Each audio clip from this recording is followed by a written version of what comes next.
So that's kind of what I do in college football. Is like when something's off, I'm trying to figure out in my head, like, can this number somehow be justified? And at the beginning of the year, it's more of a difficult thing because you have so much change and turnover a lot of times in college football. It's like, and Kansas would be a good example. How aggressively, and the Circuit guys talked about this too in their podcast, like how aggressively do you shift how you're rating a team? And they actually alluded to they shift more aggressively because that's what they thought sharp bettors were doing. And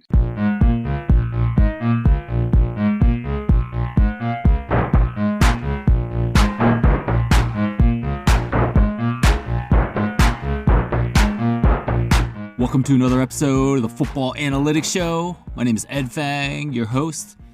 And on this episode, I'm thrilled to have Mike Craig on the show. He is a longtime professional sports bettor, and he also works with Right Angle Sports, or RAS. In this episode, we talk about how the wisdom of crowds works at RAS. He talks about his betting process, both the objective and the subjective components of it. And finally, Mike talks about a bet he likes for Week 6 of college football. The Football Analytics Show is brought to you by the Power Ranks Sports Betting Newsletter. This is a free service that strives to be three things. 1, valuable. 2, concise. 3, entertaining. In this newsletter, I write about college football and NFL bets that I've made, and I also send out a curated list of tips and news every Saturday morning.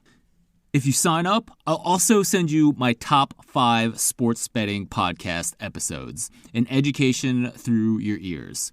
To get this free service, go to thepowerrank.com. That is my site for sports betting information through data and analytics. Once again, that's thepowerrank.com. The Football Analytics Show is also supported by listeners like you. More about that at the end of the episode.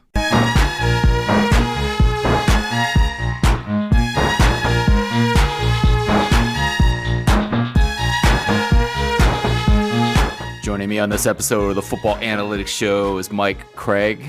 He's a longtime professional sports bettor, and now he also works with RAS, Right Angle Sports. Mike, welcome to the show. Thanks for having me on, Ed. Always a pleasure. So, Mike, you made a decision recently to work with Right Angle Sports, and actually you are working with them again for the second time. So tell us about how you decided to do that and how things are going there. So I guess it came about at Bet Bash back at Final Four weekend. So I got there on Friday, and I didn't know. I hadn't really stayed in contact with any of those guys. Maybe a chat here or there or some messages online a few times a year, but I didn't know any of them were going. So Edward messaged me the first day I was there. I got in around lunchtime, so I was kind of just milling around, not doing too much, waiting for the night events to start. And Edward messaged me and said, "Hey, we're watching. I think it was a women's college hoops game, and let me know if you want to join us." So I went down and ended up hanging out with them, going to registration together, having a few drinks, going to dinner with them that night, along with some other people. And I guess just hung out throughout the weekend and kind of decided it might be nice to give it a second go and see what we could do together. So talked a few times after Bet Bash and kind of came to an agreement in April. And then, did some betting with them over the summer, and then, of course, with college football, just became fully integrated at that point. Awesome. So Edward is obviously Edward Golden, longtime founder of Right Angle Sports. So did Edward have to pay like a finder's fee to Spanky for this transaction of hiring you aboard? No, it just made sense for me. I've kind of been on my own for many years, and I think I know a decent amount of the people in the business. I never really leveraged it. I kind of just did my own thing with Scally. So I was just doing my own thing with him for many years, and I think now it was time to kind of kind of use the connections a little more and get back in and work with some other people. So I think it's gone well so far. The college football service actually did really well. The main service finished up last week. We finished up at 47, 28, and 1 in college football for I think it was 62 point something percent. So ended up having a really good year. The College Football Plus service is still going on. That's where we sell picks kind of cheaper, kind of trying to reach a broader audience there. So that's actually 5-0. That's still going on. We give those out on Saturday mornings, game day. So yeah, that service is still going on. But the main service, 47, 28, and 1. So a really good year for college football for us. Yeah, absolutely. So how does it work at Raz? I get some sense maybe because there was a newsletter article that did a Q&A with Mike, who I think is probably the second longest tenured person there. But he suggested that, there's a lot of you guys get together and talk about games. So how does that work like for college football on a weekly basis? Yeah, I mean, I think the difference is so back when I was there previously, so it would have been 2009 to January 2013.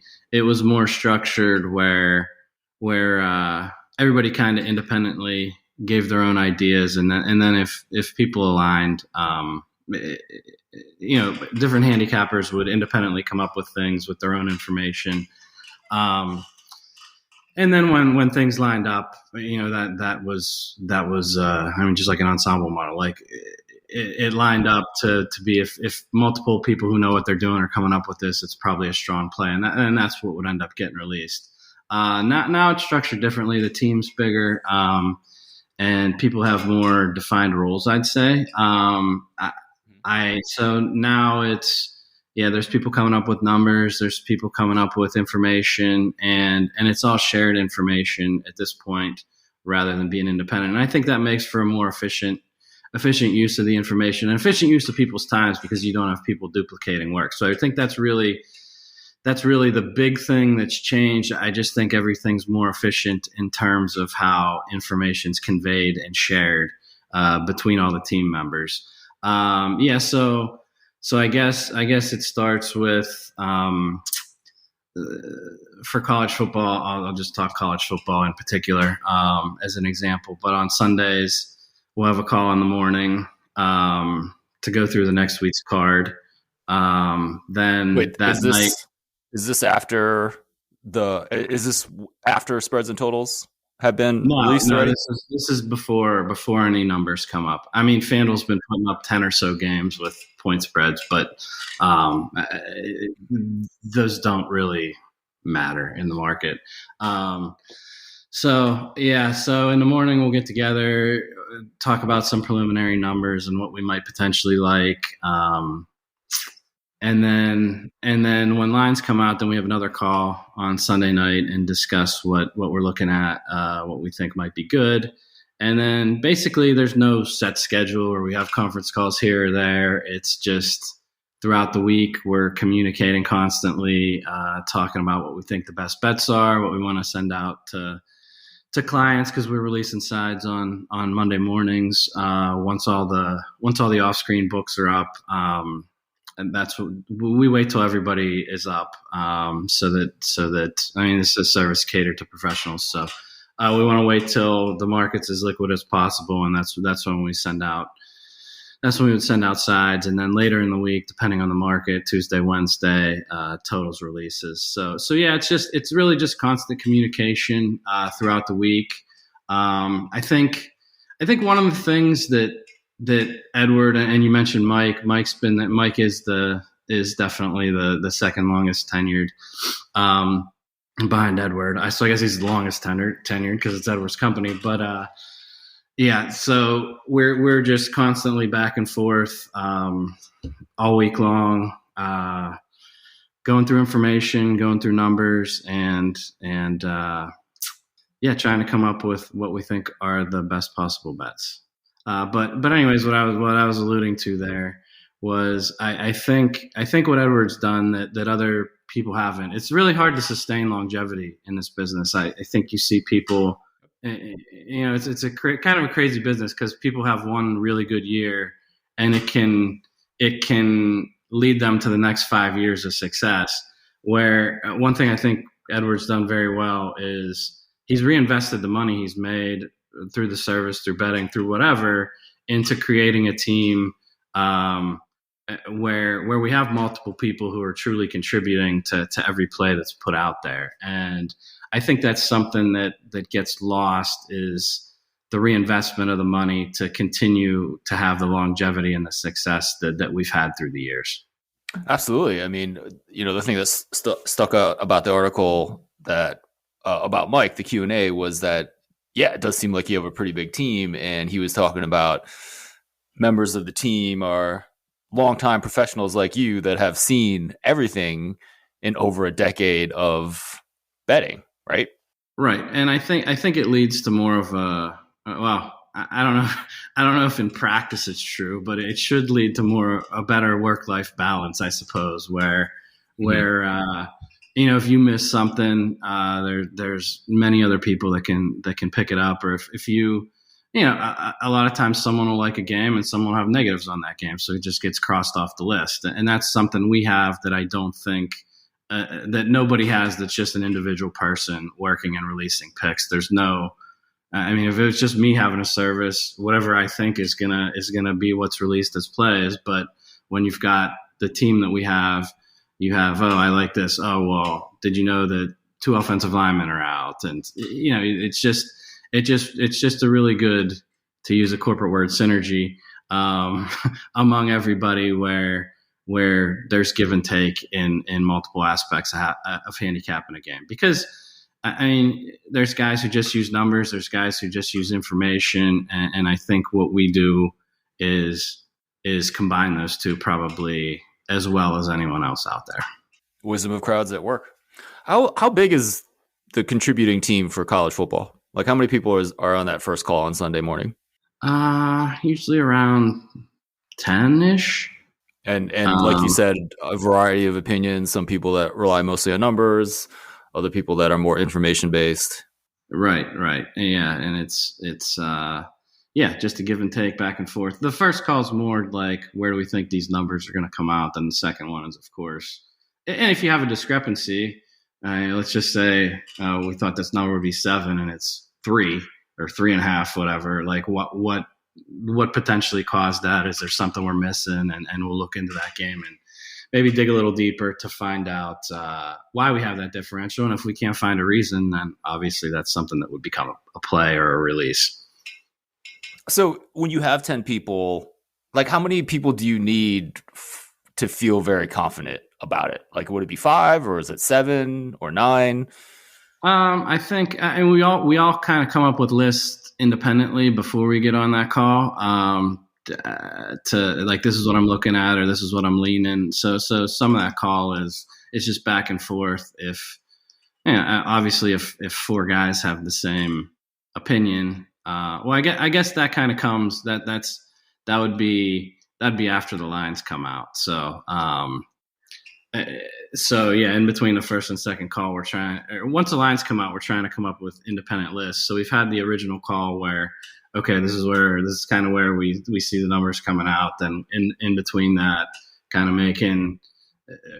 wait for the lines to come out. Once the lines come out, try to throw together a list independently, and then talk about that list and what we might have missed, or if there's contradiction on a game, which side might be right, or why did this guy have this and this guy have the opposite way. And like I said, a lot of times that play might just get thrown out. Maybe someone has numbers that like this, and someone's got information that would lead you to the other way. Right. So yeah, right, it's like I said, just a give and take where we're trying to get as in depth as we can. And obviously, I mean, the disadvantage is nowadays everything's moving so early. I mean, you have people moving money, sides are moving Sunday night, Monday morning. So it's sometimes we have what we think is a strong play, and by the time it comes around to a liquid market, the number's already gone. So that's probably I think the biggest advantage we have over another service because of the number of people we have, I think we can come up with more quality volume than other people have. So if we lose one play to a line movement, we feel confident in another play we have on the back burner that we think is strong that hasn't moved yet. Absolutely. So you guys come together in the Sunday night meeting, and I guess if independently 3 or 4 of you like the same side or the same total, and no one else would contradict that opinion based on information or whatever, that would probably be a pretty strong play, right? Correct. Yeah. Or I would say maybe even 2 of you came with the same play. That would, because you are doing this independently, that would, or maybe if only 2 of you had it, would that lead to more of a discussion? Yeah, I mean, we go through, we discuss every game. So whether 6 of us have it or 2 of us have it, we're still going to talk through the game and say, are there any negatives here? I'll give an example. Like last week, and this, like Dr. Bob released Kent State, I believe, on Monday morning. Kent was playing Ohio. They won in overtime. They dominated the box score. We all like Kent State.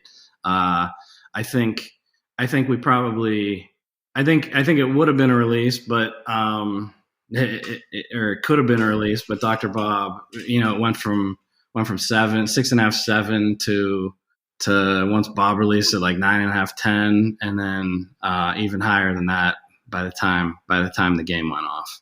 But because of the line move, because Dr. Bob had released before we did, that play scratched as a potential release. Right. Absolutely. Just because of the line move. So if you're talking about every game, and there's roughly 60 games every week, like how long is the early Sunday meeting and then the Sunday night meeting?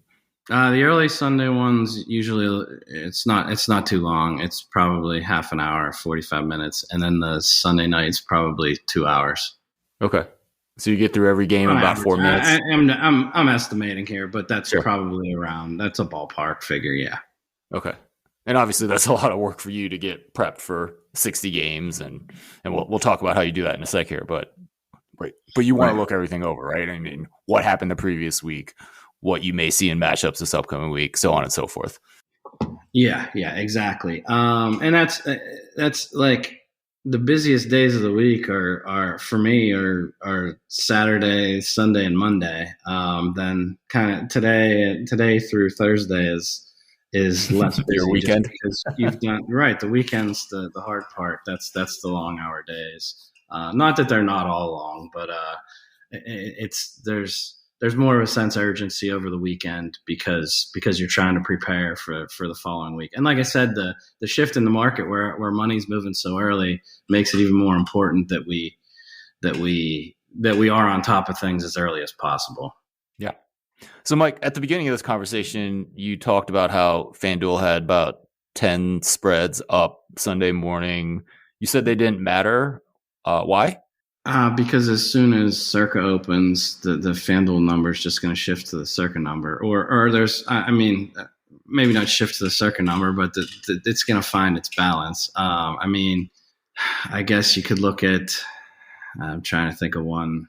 I know a few weeks ago, Washington, Michigan State it was a good example. A few weeks ago, like I think they had Michigan State by 2.5 or 3 on the road. Wow! Wait, after they had, it's just after how they had played the week before. They're not letting you bet very much, and it's not like other books are using. I guess I'm saying it doesn't matter because I don't think Circa is taking into account FanDuel has this here. Do we need to shift what we're doing? It just doesn't mean anything in the overall market. I don't think. I could be wrong, but it just doesn't seem to me to mean all that much. And that's kind of the point. And FanDuel, I don't want to rag on FanDuel. They did a much better job last week of putting out numbers that were reasonable than they had the previous few weeks. They had a pretty bad mistake on, and they did do some totals a few weeks ago. Like I want to say NC State, Texas Tech. They had it in the like low to mid 50s, and then I think it came out at like 64 once. I don't know. So yeah, they've had some, and it seems like FanDuel's moving if well, they're moving these openers, so I'm assuming they're moving on action. I'm not betting into those, but um, yeah, it just doesn't feel like anyone else that's originating the market or opening the market is really paying attention to what FanDuel's doing or caring. Not paying attention, but they don't seem to be taking it into account strongly, if at all. Right. And it also seems like FanDuel has been limiting sharp bettors like yourself a lot more recently, right? And so that's probably part of the reason that you say that. I think there's been a shift with just from talking to people. I think the apps, the FanDuels and DraftKings and MGMs of the world, it seems like they've just been a little bit quicker to collar people or limit people. All right, Mike, let's move on to, I guess, how you prep for that Sunday night meeting. You are both a quantitative person, but also an information-based person. Take us through that process and maybe how it's changed in the over decade that you've been betting college football. So I guess back, I started doing like modeling for college hoops, I guess in like 2011, when I was with Raz the first time. 2011 is when I started. I wasn't very good at it the first year, I don't think, but I 2012 I had a really good year, so I think I did a decent job getting up to speed. Obviously, I think there's been a shift where I think it's really, really difficult to win just with math in certain things, but in a big market like college football sides or totals, I think it's really important to have information to go along with it. Through the years, I guess I more shifted towards informational stuff. Not necessarily for college football, but in college hoops, I definitely made a big shift towards knowing the teams and how they play stylistically, and not paying attention to the market as much. I mean, you look at Ken Palm, and that's probably where the market's going to open. I've just found more value in trying to learn how the teams played. And I don't watch tons and tons and tons of games. I watch some, but I don't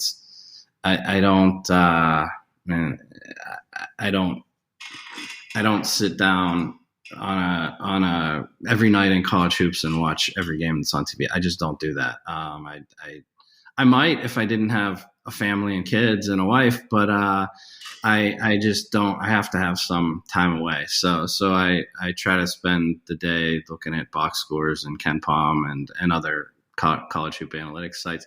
So yeah, I gradually, I guess, shifted away from the math, and especially in college hoops. In college football, I've tried to stay more math based. And a lot of times, what I do, I listen to. I don't remember who you had on. Someone from Circa. I don't remember if it was Metcalf or it was Metcalf or Bennett. Was he on your show? I've yet to get Chris Bennett on the show. I think I listened to him one time, and a lot of times at least for me, I can relate to what he was saying. Like sometimes you look at a game and you just say, well, I know this game has to be at least 10, but I know that it can't be more than 14. So, in your head, you just have an idea of where that number is going to be in general.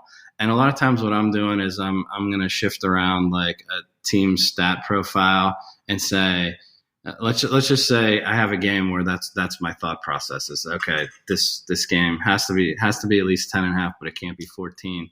If that line does come out at, let's say, 14.5, I'm going to go through and shift around like some of the math numbers I have to say, running stats or passing stats or success, whatever it may be. I'm going to shift those around to see if I can find a way to justify why they're at 14.5.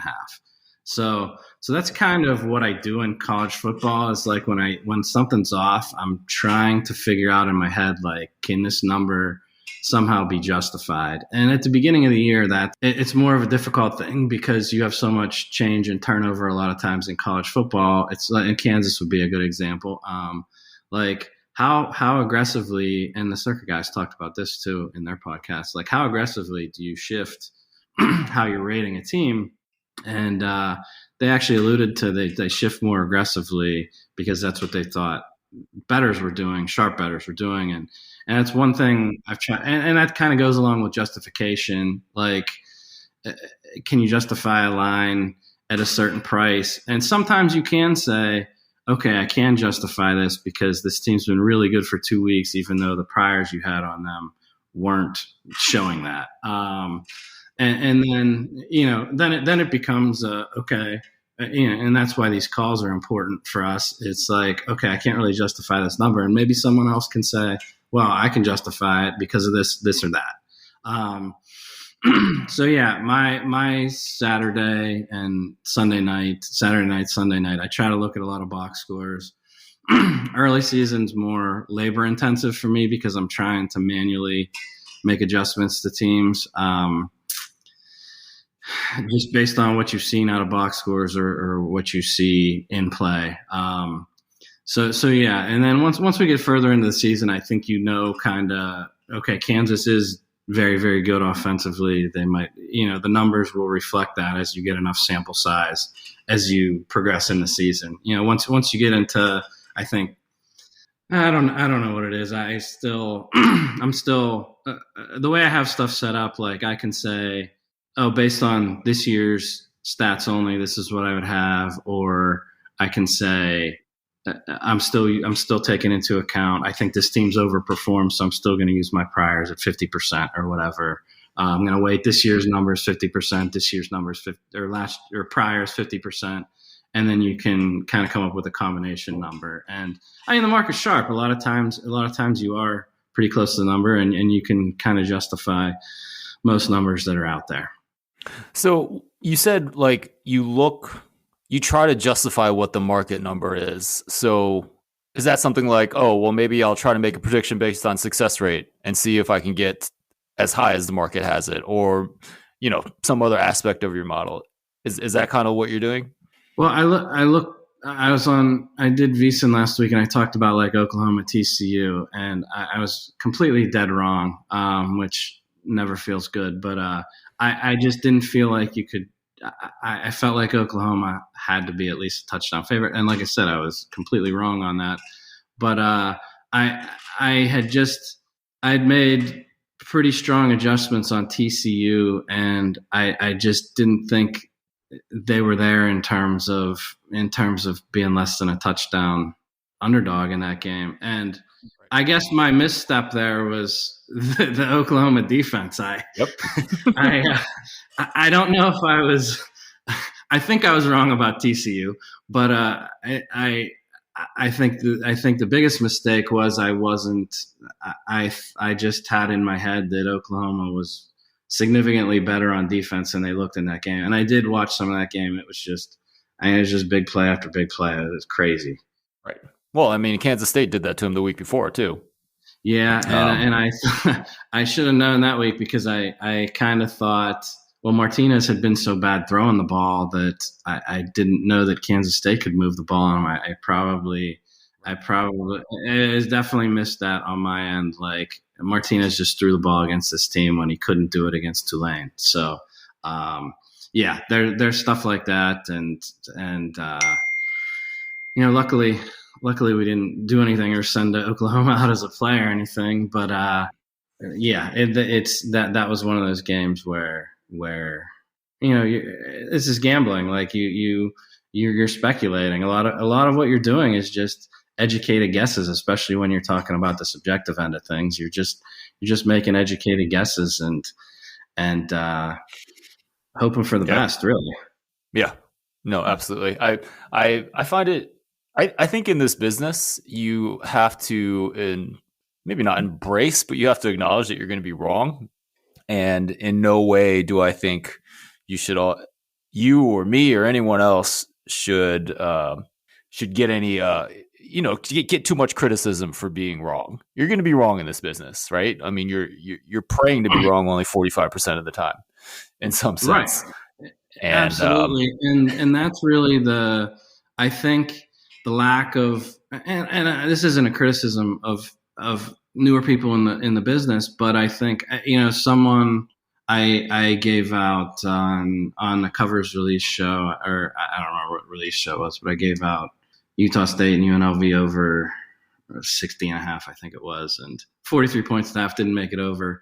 And someone tweeted like, "Oh, I thought the point was to release winners," and I wrote back and I said, and I pretty much try to ignore stuff like that on Twitter because Because it's if you Twitter. look at all the negativity, it's just, for me especially, like I take things like that hard. I hate like giving out losers on stuff like that. But the point is not to win every bet. The point is to put out bets that you expect are plus EV, that have an expectation to win at a certain percentage over time.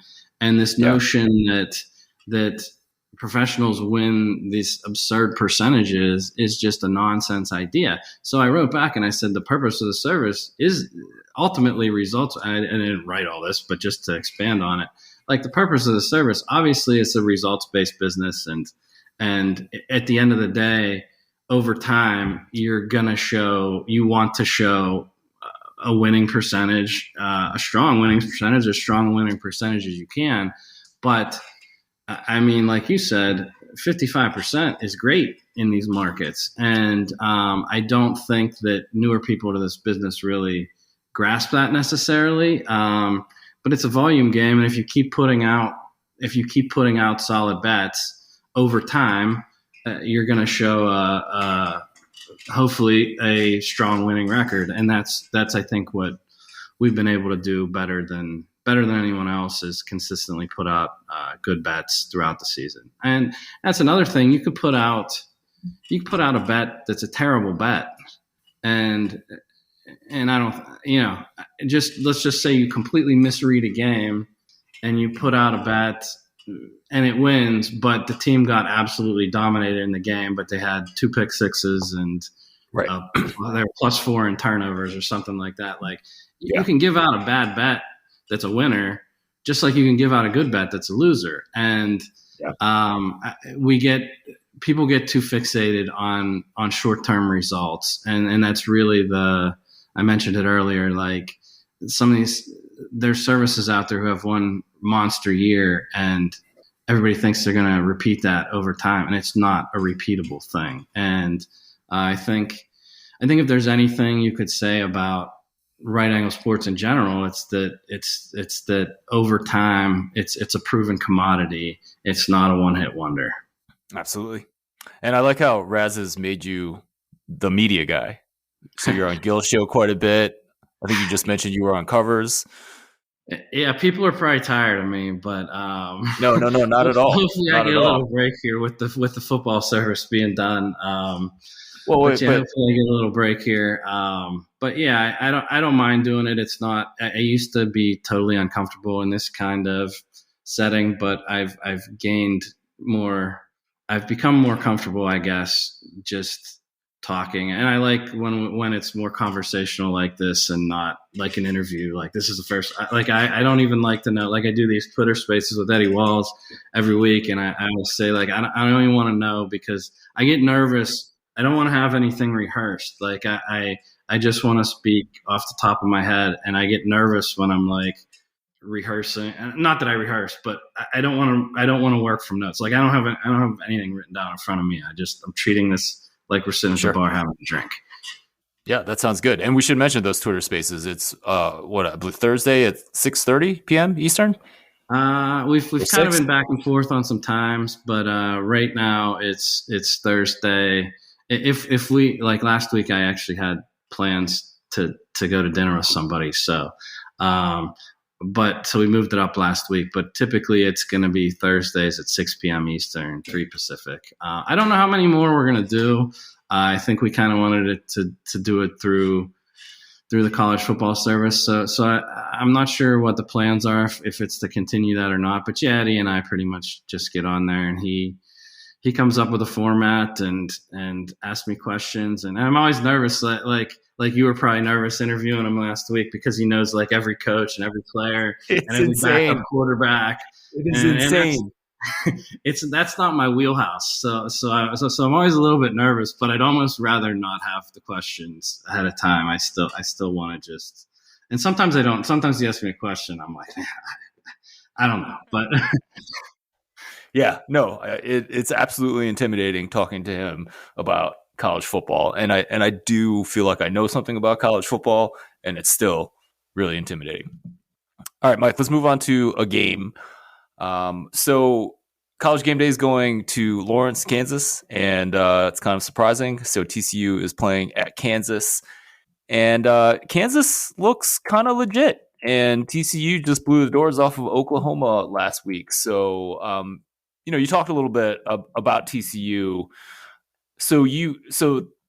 Actually, maybe just give your overall take on where this team is coming and with the new coach and Sonny Dykes and where you see their prospects for the season. I, this line has come up. I don't have a screen up in front of me, but it was 6.5. Looked like it was heading. It might be higher than that because I think another service released it yesterday. So let me see. Yeah, I'm seeing 7s in a lot of places. So TCU -7 on the road at Kansas. So yeah, I think it's a tough game. It feels like everybody else is completely sold on TCU. I personally, I'm still not there.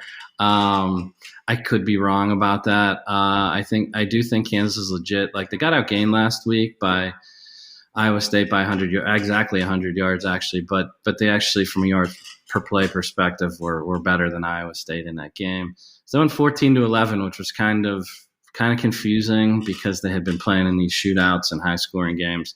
I do think Kansas is legit. At 7, I would lean with Kansas. I say that knowing full well that I could come out looking like an idiot, just like I did last week with Oklahoma. But at 7, I just think it's too many. I'm still not there with TCU, and I know almost every sharp person is there with TCU. I'm just not there yet. So I would lean Kansas in the game. I do worry though that the defense can't hold up against TCU, but I think they'll score fine. I just worry if the defense can hold up. But I would take the 7. Right. Kansas, and so with Kansas and Lance Leopold, it's a team you probably have a little bit more confidence in the offense, and Jalen Daniels, the quarterback, who's actually doesn't have the worst Heisman odds right now, and a little bit less so about the defensive side of the ball. Correct. All right, Mike, is there a college football bet for Week 6 that you'd be willing to share with us? I think Army is defensively looks pretty weak. As a favorite last week, to have Georgia State do what they did to them was pretty alarming. Gave up a lot of points to UTSA earlier in the season. I think Wake's offense is really strong. I think they should be able to pass all over Army. I think they can score at will on Army. Right. I am looking at my adjusted success rate numbers, and Army's defense is 126 out of 131 FBS teams. So that's certainly what you're talking about, right? When you like Wake and the side in this game, even though it's a pretty big number. Right, for sure. I think I know there's the notion that people don't like to bet against the service academies as a dog. I just don't think they can stop Wake. So right. I think, it wouldn't shock me if Wake's in the 50s in this game. Yeah, because they have a pretty good offense, and Hartman's back, and so is the notion that you don't want to, you don't want to bet a big spread like this against the Service Academy. That idea is because the Service Academy runs the ball, slows the game down, doesn't generate a lot of possessions for the favorite. Is that the reasoning behind that? That's part of it. I think the other part of it is the option's a different ball game than defending a standard run. So option offenses they're not as affected by the run defense of the other team. Like, just because you defend standard run well doesn't mean you defend option well. And it doesn't mean you're terrible at it either. I think it's. Yeah, I think it's. Don't get me wrong. Like, I wouldn't expect a team that gives up 6.2 yards per rush to an average FBS offense. I wouldn't expect them to step in and defend the option well. But on the same token, like a team that a high end run defense isn't necessarily. It's not the same thing as defending the option. So there tends to be less variance in what an option offense is able to generate. It's less dependent on the defense than a standard run offense. Right. I mean, that might be an interesting thing to look at in the offseason, right? To see how, teams that don't see service academies a lot, how they do against the triple option as opposed to regular defense, as opposed to regular offenses, right? And you can look at the rushing success rate numbers defended, see if there's a margin there. Right. So yeah, I think it's a combination of they're slowing the game down. Typically, dogs that can run the ball well are usually okay. So yeah, big number, shortening the game with lesser possessions and probably the ability to run as an underdog better than you would expect would be the general. I guess that'd be my general summary on that. Okay, excellent. Mike, there's potentially a lot of value in college football totals, and there's teams out there that might have a great offense and a terrible defense that tend to go over their total, or maybe a terrible offense and a great defense that tend to go under their total. Is there any team that you're tracking this way for this season? So UMass was a team coming into the year where we wanted to bet unders. New coach Don Brown, and then week one, even as a big underdog, I think they passed the ball 6 times the entire game when they were getting killed. So just a run heavy team playing slow. That I don't know how capable the defense is of stopping people, but they definitely want to play that style of play good defense, run the ball. So UMass totals at the beginning of the year were something we identified, unders that we wanted to play coming into the season. And I think we actually had a loser. We played UMass side. We released, that was one of our losses this year. Sides were really good for the service. I think 15-5 on FBS sides, but one of our losers was, I think, UMass plus 31 against Toledo. So sometimes they're going to play a team that's just too good for them to stop. But in general, when they play a team at their level, I think you saw it with Temple. Well, I think what was the final there, 28-3. Stony Brook 20-3. Like just a team that's going to try to play good D, shorten the game, run the ball a lot. So I don't know that those. I don't know that those are going to have value moving forward. I think the market adjusts pretty quickly. So. Yeah, I'm not sure they still have value, but that was one that we looked at earlier in the season. So, Mike, is there a team that you are also looking to bet on or fade in terms of spread bets? Michigan State. I never. So you mentioned the Twitter Spaces. Eddie Wells and I do. We try to give out a play here and there on that show just to get people to tune in and listen, because that's what the people want, right? So. I did end up giving like a season win total out on Michigan State under 7.5. So that was kind of a team that we had identified was probably overrated coming into the season, losing Walker and the one big play receiver. They still had one big play receiver coming back, but I thought those were pretty important losses. Anyways, yeah, like we ended up betting on Michigan State in week 1 against Western Michigan, which they covered, but it wasn't necessarily an easy cover. Then they played a pretty hapless Akron team in week 2 and beat them 52-0, which didn't really mean much to us because Akron probably should have lost to St. Francis in week 1. So we ended up releasing against Michigan State in week 3 with Washington. We thought Washington was undervalued, thought Michigan State was overvalued, then ended up being a pretty easy winner. From there, they ended up Maryland last week in Minnesota.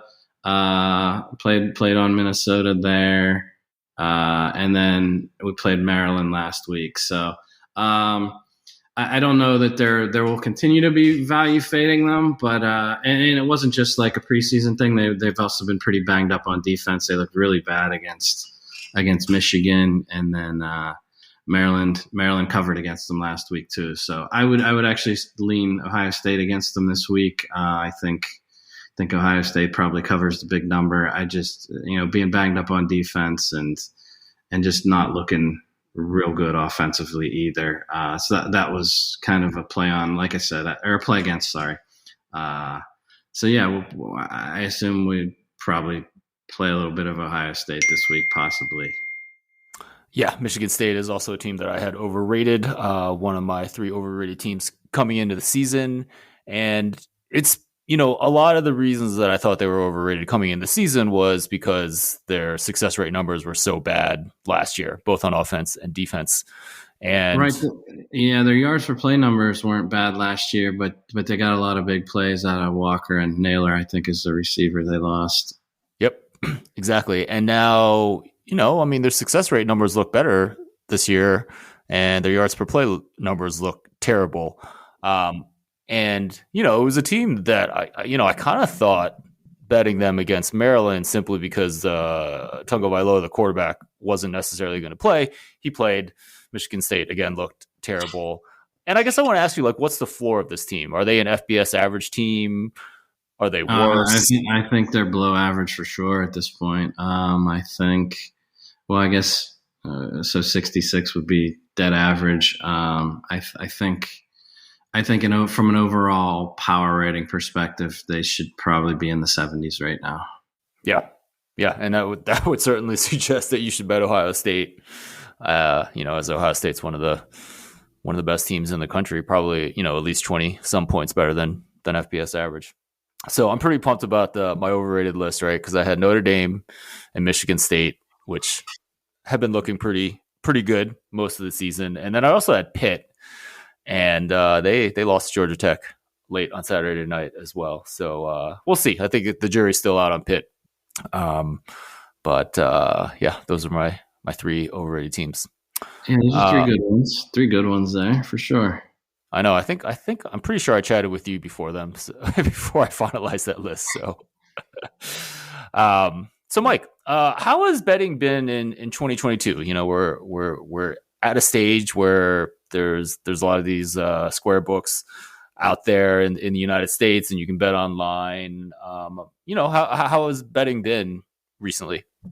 I think it's been really good. I think I alluded to it earlier, but it was kind of just me, and I really did my own thing for a long time, and to be in a group now where other people are contributing and helping me find out where my shortcomings are, I think that's been really helpful, and so just from opening myself up to working with other people, I think that's helped me out a lot. I think from a network perspective, I've actively tried to build that out a little more than I had in the past. And I like I said, you and I have been going to MIT Sloan for many years. So and there wasn't a ton of gamblers there, but I always, I felt like every year I went, I met at least one person who has, number one, become a friend, and number two, helped me in the business. So I think I've probably been able to, with opening myself up a little more, I think I've been able to benefit from that more probably this year than I have in the past. So I think that's been helpful. In terms of being able to bet, I think the legal apps have really opened up new avenues to help bet and get down more, and really just offer more bet types. I think I don't do props. I did props in the past when I was building my bankroll up. I mean, that's 10, 15 years ago, probably 15 years ago. But that's kind of a new thing that I really probably should try to take advantage of that I haven't. But with all the props out there and derivative markets, like a lot of that stuff was really, really hard to bet in the past. And I think there's never been a better time for someone young and I mean, not necessarily even sharp, but someone who's young and driven to be able to build up a bankroll in a pretty quick fashion. So I think it's, more people are into this than ever has been. I think it's a great time for the industry. Absolutely. So if you were advising a young, ambitious person, what would you, what prop market would you suggest? Like NFL receivers or tight ends, or it's hard for me to say because I haven't done it in I haven't done it in so long, but I would say for someone who had limited time, which I think probably a lot of people would, you're probably working a job or whatever. So whatever, if you're going to spend 3 hours a day or something like that, I would intimately get to know, do NFL strictly. I wouldn't limit it to receivers or running backs or quarterbacks or anything. I would just say learn as much as you can learn about one particular sport and just go after it in that manner. What I'm saying is don't try to do NBA, NFL, and NHL all at the same time. Become an expert in one of those things and really go after it. There's enough available props out there that even in 8 hours a day, you could probably find a ton of profitable bets. Right. I mean, become a master at one thing and don't spread your time out. I think too many people try to get involved in too many things. Just become an expert in one thing and make that your thing. And once you have that down, maybe you can expand, but focus on one thing to begin with, and then move on from there as your bankroll grows. Awesome. I hope someone who is listening to this takes that advice. Mike, always love to end with some non-sports questions. What's one item on your bucket list? I don't really keep bucket lists or anything. I'm pretty grateful for what I have and the relationships that I have with family and friends. So I don't really have any. I don't care about like I don't care about like seeing the Eiffel Tower or anything like maybe other people would. I don't care about any of that stuff. Like if I travel, my ideal vacation is to like hang out with people I don't see very often. So I don't really have.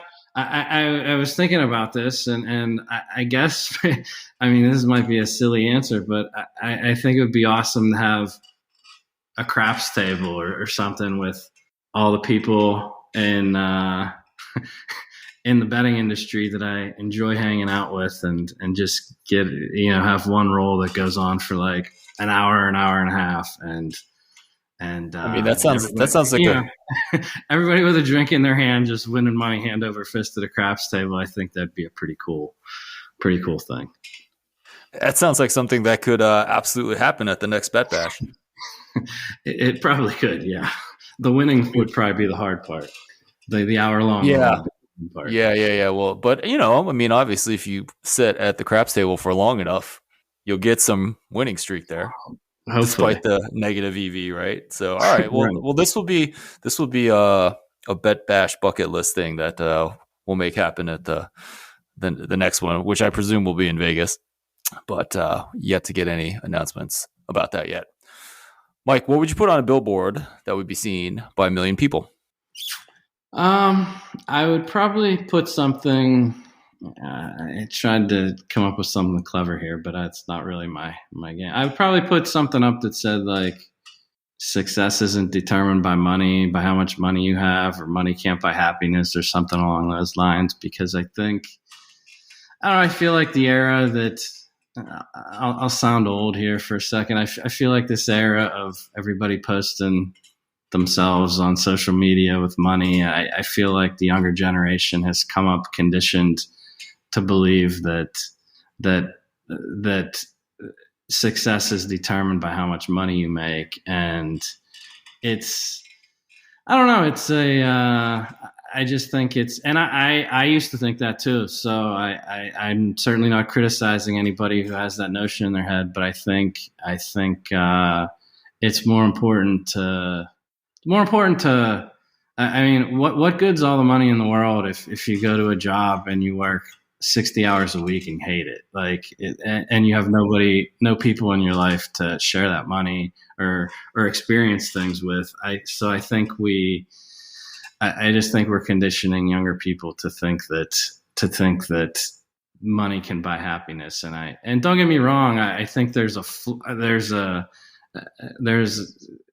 you need to have a certain amount of money to probably experience things and live life and enjoy it. But I think at some point it becomes how much more do you need? And people get consumed by accumulating wealth rather than experiencing things with people Yeah, or experiencing their bucket list items. Like they're too consumed by the drive to accumulate wealth. absolutely. Yeah, no, that's definitely something that try to talk to my kids all the time about to varying degrees of success. But yeah, I would certainly agree with that, right? I mean, You're I up think that, against Instagram and TikTok and yeah, all the things that they're consuming hours and hours a day and being conditioned by. yeah. I mean, you let your kids on social media? Yeah, it's a tough topic because you can't you can't prevent them because everybody else is doing it. So you Yeah, don't want them to be the ones that, oh, my parents don't let me on social media. We try to limit what they can do, and I try to. I mean, I don't know. I guess like with raising kids, I just try to teach them to be.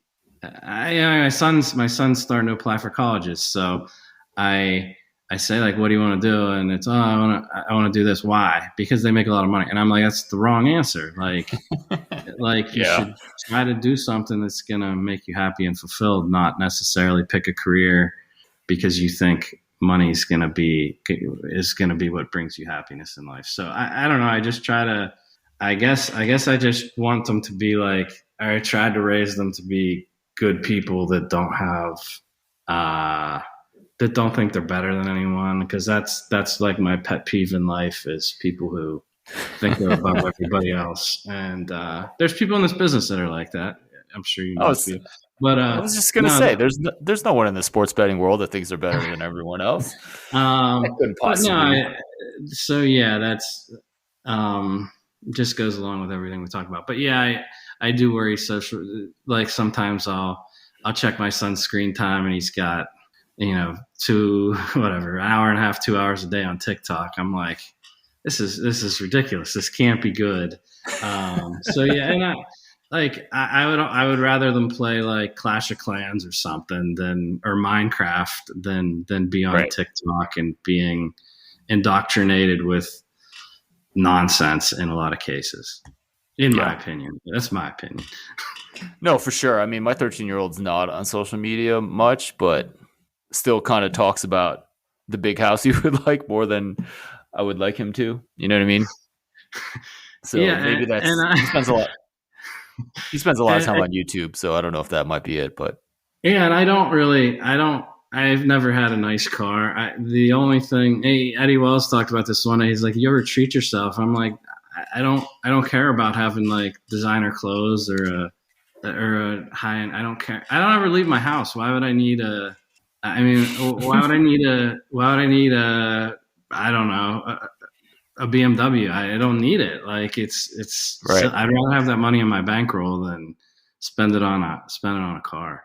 So, but the one thing I do, I I did splurge on house because one of my philosophies is like if you sleep for a third of your life, which you should if you're being healthy, and probably not many people in our business do, but Yeah.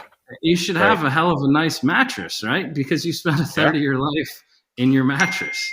Yeah. So yeah, I feel like the one thing I did splurge on was a nice house that because I'm in it on Yeah. average 23 hours a day. Right. I speaking of mattresses, I love Tuft and Needle. Like we've tried a bunch of the online mattresses. Not getting paid to say this. Tuft and Needle is like the best. Yeah, So comfortable. I don't know. I don't even know what brand I have, but I slept in like the crappiest mattress on planet Earth as a child, and that's not a knock on my parents, but I always had like the crappiest mattress ever. So maybe that's part of that reason I use that as an example. But same thing with a TV. Like if people don't want to spend money on a big TV, but if you're the type of person that watches 8 hours of TV a day, that's what you should spend money on, right? If you exercise 3 hours a day, you should have gym equipment in your house. Like you should, the stuff you're going to do most often, you should spend the most money on, is my philosophy. Mike Craig, thank you so much for your time and all your insights into college football. Please let everyone know where they can find you on the internet. Twitter at MJC257, and then Raz is at RazPicks on Twitter. Website for Raz is handicapper.net, or you can type in rightanglesports.com. That'll direct you to the site as well. Thanks again, Mike.